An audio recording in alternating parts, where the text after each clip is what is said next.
Time now for Media Watch. I'm joined by our Media Watch correspondent, no less, James Cregan. James, as ever, you spent a very busy time sifting through the internet, checking all the trends. Tell us where you started. Summing up the internet in 4 minutes. I'm not sure it's possible. You could do it 4 days, 4 weeks, 4 months. You could do it a long time. We'll start with these pictures, Mark, that we were looking at earlier. This was played on the French news this evening. Looters just bringing box after box after box of material out of one of the many shops. Do we have those pictures? Let's see those pictures then. Here we go. Does this show that the French news is 4 days behind everyone else, or what? I think it just shows that they're still talking about it. This is really, I suppose, captured people's imaginations. It's impactful stuff, isn't it? To which that one. Let's have a look at an ad done by Plantu. Now, he's a cartoonist, as you know well, Mark, for Le Monde, and he's pointing out the role of mobile phones and social media in what happened in the UK over the last week or two. And if we can have a look at that ad, basically it features a big, massive mobile phone over this looter, kind of dressed as a punk, kind of cowering, what would you say, over the establishment. And it points, I suppose, the risk that social media pose really to the status quo. I think it's really unfair. Plantu's stuff's usually very good, but depicting this sort of punk rocker like that is a bit unfair, because if you look at all the mugshots of the people involved, they're not exactly punks. They don't look like punk rockers. They just look like, they definitely don't. Scallies on the street taking advantage of stuff. Exactly. So I think he's taken a few liberties. But let's look. He's allowed to. He's a cartoonist. He's got a point, I suppose, in the sense that social media really have played a role. Facebook cases trigger criticism of disproportionate riot sentences. Now that's the headline in The Guardian. If we can just check it out on the computer now,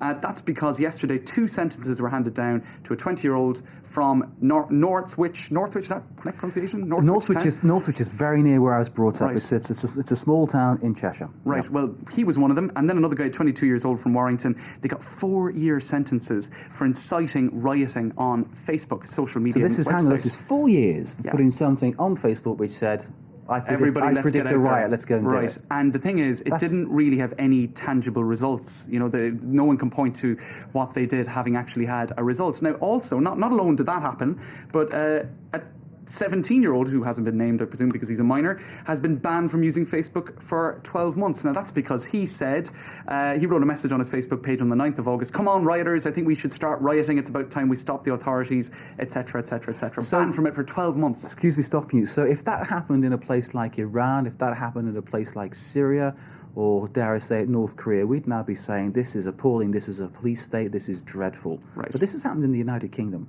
Yeah, it's extraordinary. I think that the lines between what the behaviour in a totalitarian state are and what the behaviour in a Western democracy, what the line of thinking politically and even in the courts is becoming a little bit blurry. Putting that on Facebook is one thing, but again, it's just words. That's right. It is just words, it's sort of a worrying trend, and it shows the extent to which the authorities are worried about social media. Okay, now, we'll just move quickly, I want to play these pictures. This is Prada's new autumn-winter ad campaign. Now, I'll show the pictures first. This is on the front page of, I'm not sure if we have it. It should be a photo of the Prada ad for, it's an Oeuvre Prada. And in any case, what it shows is... I suppose it's kind of shocking pictures, actually, because just why to explain this... Tell us why it shocked you.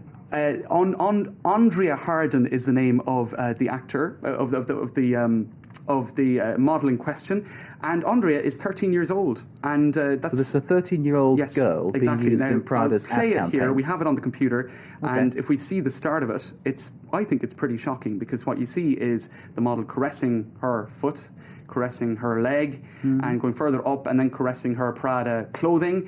And it shows really, I suppose, a worrying trend in the media, or in the fashion industry, of a sort of an over-sexualization of very young models. And in fact, RTL Radio in France is pointing out that this isn't the only incident. This is a model for Miu Miu fashion house. Yeah. She's 14 years old.